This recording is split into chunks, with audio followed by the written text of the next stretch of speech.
Praxis, we are very, very bullish about how big the whole genomics opportunity will be across the world. We expect the overall testing market to be anywhere between, 28 to $30 billion by FY30, which is massive, It is a very new area, it is a very fast-growing space, and it is a very rapidly evolving space. If you look at genetic testing, the overall testing profile and type of test that we do in this space is very, very broad. It's just not clinical.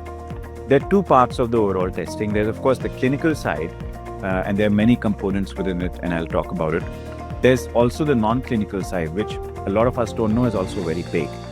On the clinical side, you have the reproductive testing, so NIPT and a couple of other tests. This is one of the fastest growing and one of the largest spaces within clinical.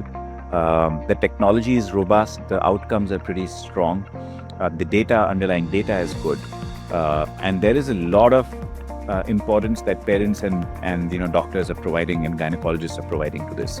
There's also the whole predictive type of testing, which is looking at the gene profile and telling you what kind of diseases you're prone to, and what preventive steps should you be taking in order to prevent yourself from getting those diseases.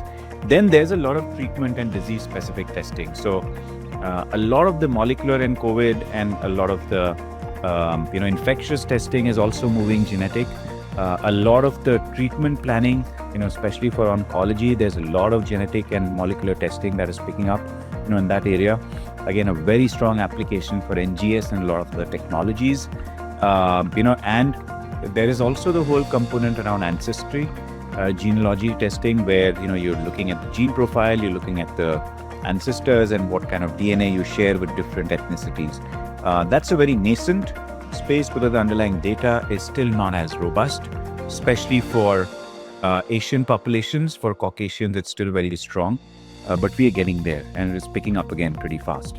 Then the other interesting sides on the clinical, nutrigenomics, for food, for nutrition, etc. A lot of different use cases for that.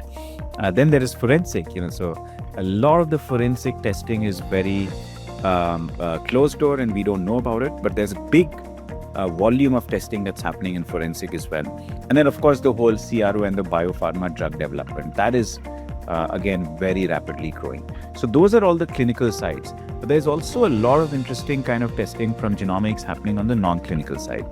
Within the non-clinical, you have the human-specific testing. So you have a lot of stuff happening around evolutionary studies, around disease, around pathogen testing, around molecules, around different kind of microbes and how they are evolving. So that's again very big. A lot of the academic institutes and clinical institutes do this. Then there's agri, for seeds, for fertilizers, for nutrition, again for crops, and gene profile of different crops and seeds. That's also, again, on the academia side, a lot of testing happens. And finally, there's also animal testing. So, around livestock, around pets, etc. So if you look at the overall genomics, and also the value chain of this testing is very interesting. There are two or three broad types of, providers and suppliers to this. You mostly have the, sequencing machines and some of the PCR and other testing equipments, which is limited across, 10 to 12 players globally. But the end users are multiple. You have government bodies, you have general public, you have animal farms, food suppliers, law enforcement agencies. There are many, many users and consumers, of genetic testing. And so overall, this is a very exciting, rapidly evolving space, and we're very keen to see how this unfolds.